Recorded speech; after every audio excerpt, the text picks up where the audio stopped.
Salam everyone, and thank you for joining me today. I'm Murad, and in this presentation, we are going to explore something that affects almost every global organization, but often looks very different, depend on where you are in the world. The topic is global HR strategies with a focus on how international human resources management or IHRM across four continents. Are you ready? Let's go.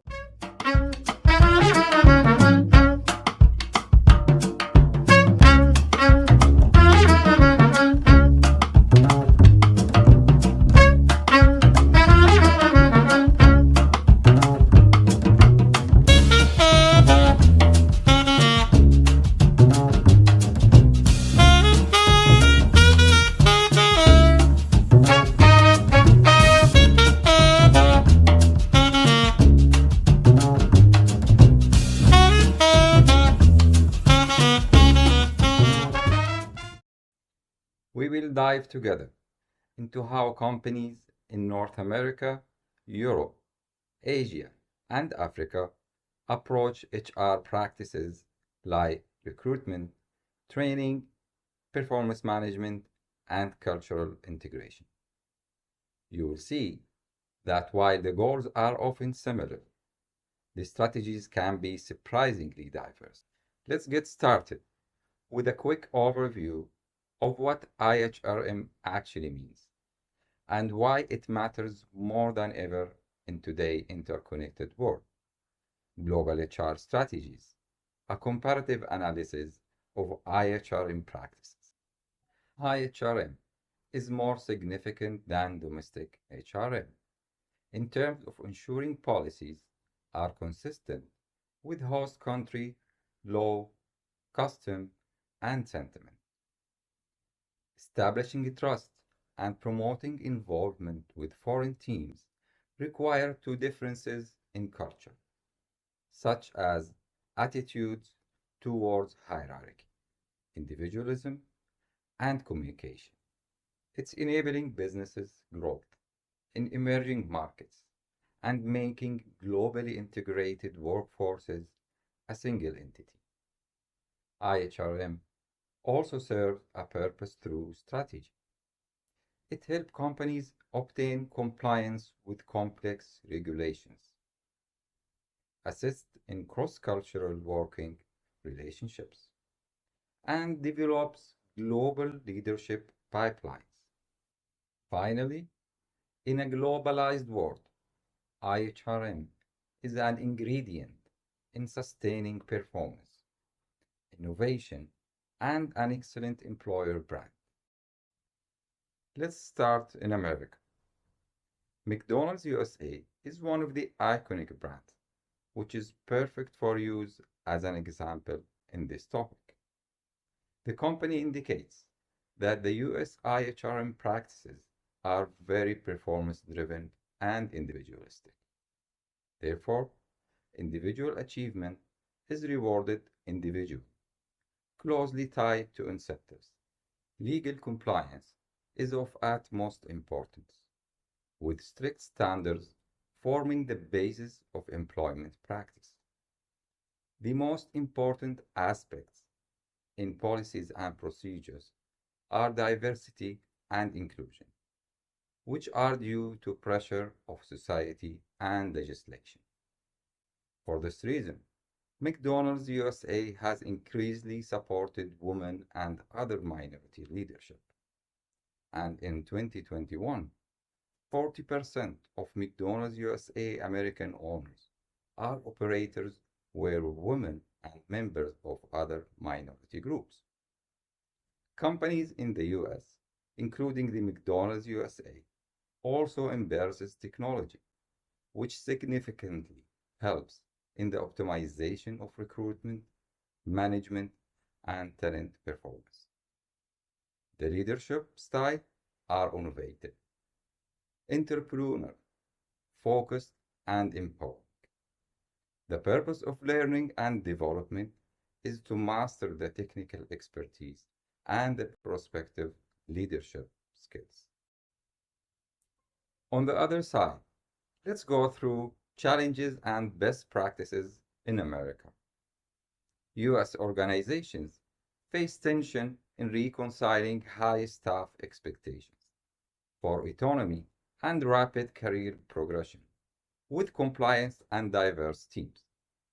These reasons make the US companies in general to face high employee turnover, and hence McDonald's has to keep finding ways to retain its employees.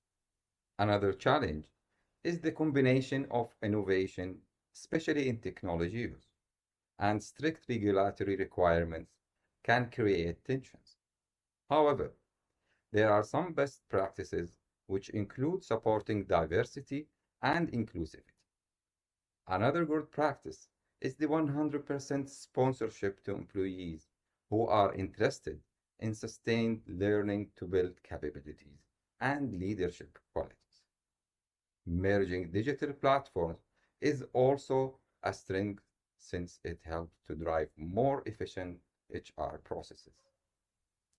Merging digital platforms is also a strength since it helps to drive more efficient HR processes and leverages analytics to enable workforce planning. Finally, another good practice visible in McDonald's USA includes the hybrid schedules, which are required to recruit and retain employees in a competitive environment. Let's check IHRM practices in Eurasia. Nestle Ukraine is a good example of a company in Eurasia. This company assists in the determination of underlying attributes of IHRM in Eurasia, such as collective and hierarchical culture.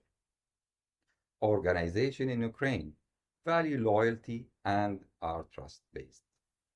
This company assists in the determination of underlying attributes of IHRM in Eurasia, such as collective and hierarchical culture. Organizations in Ukraine value loyalty and are trust-based. To adjust the structure and stability expectation, Nestle uses a clear line of reporting and decision-making power. The other practice, which can be seen, is the recruitment, which is done on the basis of trust. Job recruitment does not necessarily rely on qualifications, but also on personal credibility and previous relations. Nestle focuses on creating power of networks and ties at the local level. HR policies are also changed in Nestle, which tries to follow EU regulation in the area of labor provisions, particularly contracts of employment and voluntary benefits. Moreover, it has centralized decision making using formal communications so that there is a clarity in protocol adherence. There are also adaptive compensation in Eurasia. Specifically, Nestle modified reward systems to cope with inflation and weaker currencies. So the examples of flexible compensation systems manifested in times of non-stability. Let's check challenges and best practices in Eurasia. Nestle Ukraine has been experiencing a vast range of issues trying to adapt to the very complicated environment caused by the process of integration into the EU and the conflict on the state territory. Compatibility of HR practices with the new European rules and continuity in the highly unreliable environment has been one of the major problems. The war has a major demographical trend and source of labor shortage that has competed. Nestle to come to terms fast with the new working reality. Meanwhile, the firm has had to equilibrate the expectations of traditional Ukrainian hierarchical leadership and trust and leadership-driven management with more contemporary performance regimes and the uses of digital HR technology. In order to solve these obstacles, Nestle developed a number of practices which other multinational organizations can evaluate. In order to solve those obstacles, Nestle developed a number of practices which other multinational organizations can emulate.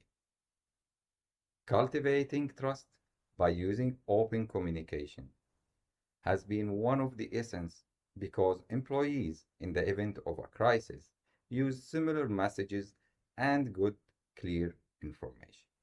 Nestle has been spending a lot of cross-cultural training to enable the teams to work with each other, both in the local and European settings. Flexibility in work arrangement, like working remotely and flexible hours, has helped those workers who have been affected by the fight and displacement. Last but not least, it is evident in the fact that the company has come up with the sound resilience policies, such as mental health, provisions, and crisis leaves. After we covered Eurasia, let's go to the next continent, which is Africa, and go through IHRM practices there. Safaricom PLC is a Kenyan-based firm that is characterized by high level of community approaches to international human resources management. The organization uses a local labor force, which forms the majority, indicating a great devotion to Kenyan talent growth and the balance of the traditional institutions of leadership and the contemporary systems of management.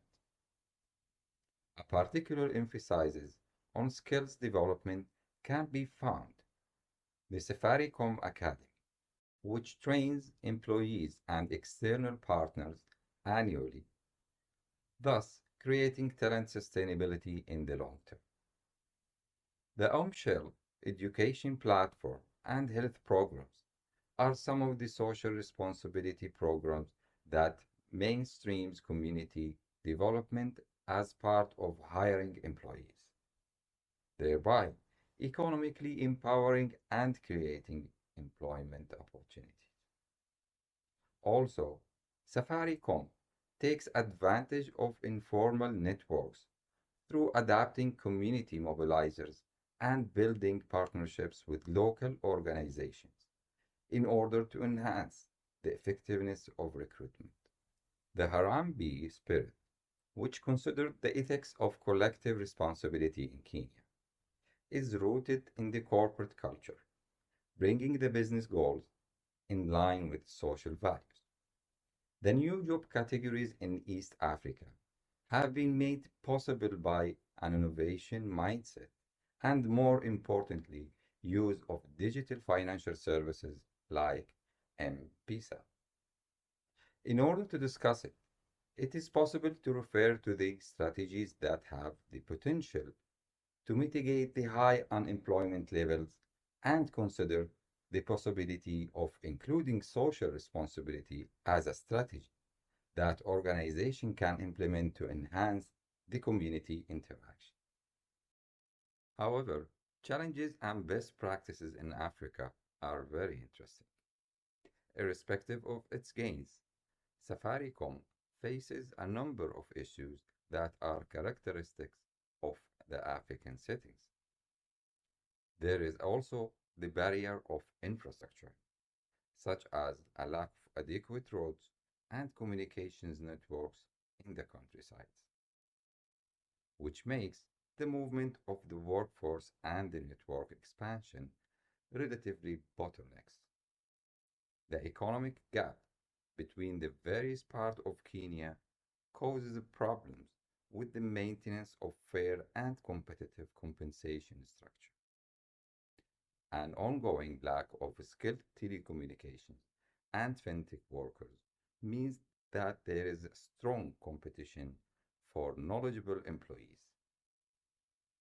Excessive levels of youth unemployment of up to 40% points to the necessity to establish new ways of addressing the workforce. It's also worth noting that Safaricom has to manage the challenging and unclear regulatory processes on the telecommunications front and in the financial industries. For this reason, the company has responded by adopting a series of best practices. It has a social mission guaranteed by heavy community investment of more than keys 2 billion. Learning platforms and mobile-first HR systems keep employees connecting and engaged regardless of location. The talent pipeline has been enhanced through strategic alliances with universities such as Strathmore and the University of Nairobi. Digital skills, which are acquired through workforce development programs such as Safaricom, Hook, Pata, and Sheka, have enabled over 50,000 youth. The M-Pesa ecosystem has created more than 2 million employment opportunities and sponsorship. Over 200,000 small businesses has contributed to development of economic resilience among communities. Another model of IHRM practices in Oceania, a model of work balance, innovation, and global integration is depicted by Macquarie Group in Australia in Oceania. The company insists to flexible working schedule and family-friendly conditions to ensure the well-being of every employee in its structure. A participative leadership style promotes group decision-making, which is backed by active employee consultation committees. Diversity and inclusion are placed at the forefront of functionality. The women take up to 40% of senior leadership, and there are special indigenous reconciliation programs that are built social equality. The focus on sustainability is also at the forefront. The carbon neutral practices, along with competence in green finance, shape the HR policy and recruit purpose differentiated talent. The flood work mobility enables the employees to enhance international assignments in 34 countries. A culture of performance awards merit in terms of longer term incentives and time to undertake strategic thinking and innovation to aid continuous growth. The observation of this model can come in a shape of reviewing how advanced HR technologies support the well-being of employees and the effects that distant locations have on talent retention. Let's look at challenges and best practices in Oceania. Macquarie Group is characterized by unique challenges, which can be attributed to its wide operational presence.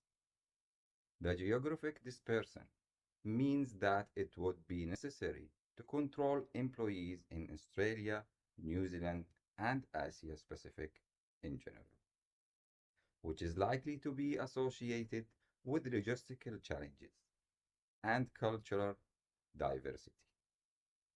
A blend of workforce among the financial services and commodities arms require a higher degree of cultural competency. Operating in several regulatory frameworks in different authorities introduce extra compliance regulations. There is still stiff competition on professional banking and finance practitioners. In Australia, in its rather small labor markets, fluctuation in the economy also complicate the process of workforce planning and retention. In order to overcome such problems, Macquarie Group has implemented a very broad range of best practices. A reconciliation action plan promotes indigenous partnerships by creating more jobs for the Aboriginal and Torres Strait Islander communities. Digital transformation projects such as sophisticated HR analytics and faster onboarding process enhance operational performance.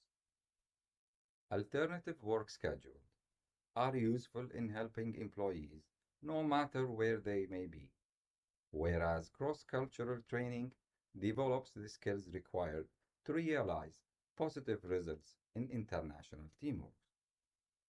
In terms of leadership development, it is considered a strategic priority and is facilitated by annual executive coaching and foundation-led leadership programs as well as by employee-led.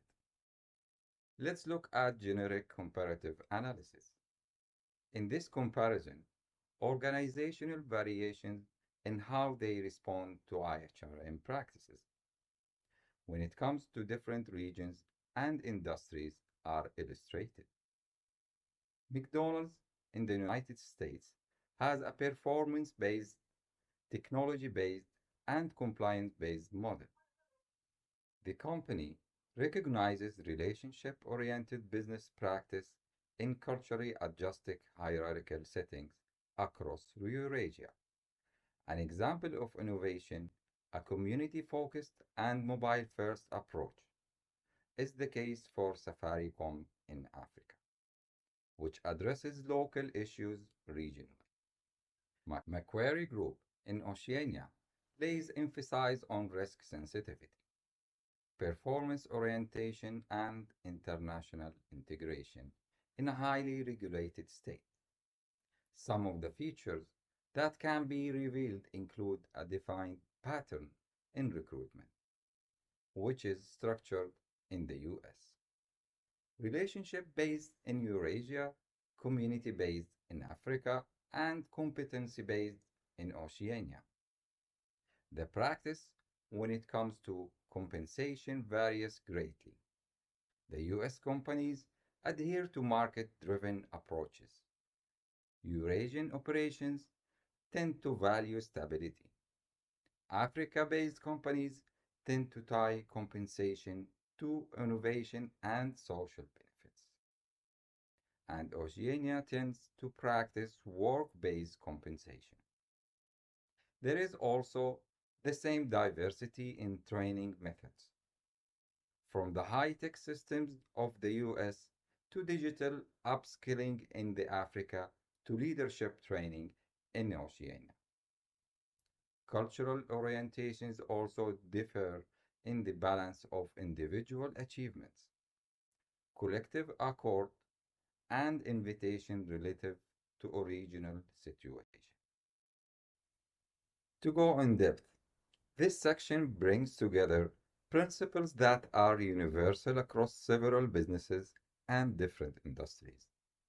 Though holding to the fundamental principles of these organizations, as an example, the consistency with which McDonald's operates, the orientation that Safaricom has regarding innovation, and the drive to excel as evidenced by Macquarie Group. Each organization has been able to work within the reality of the local environment to succeed.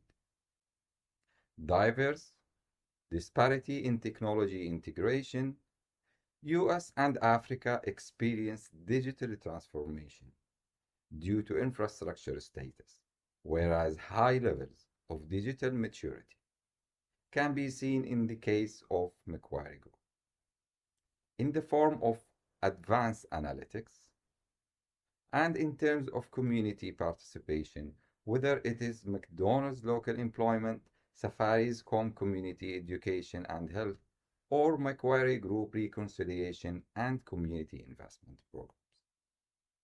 This is one of the portfolios that is common to all three organizations.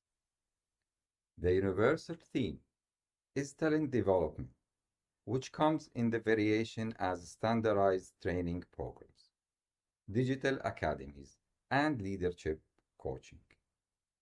Adaptation to the industry is also key. Fast food deals with efficiency and standardization of operations.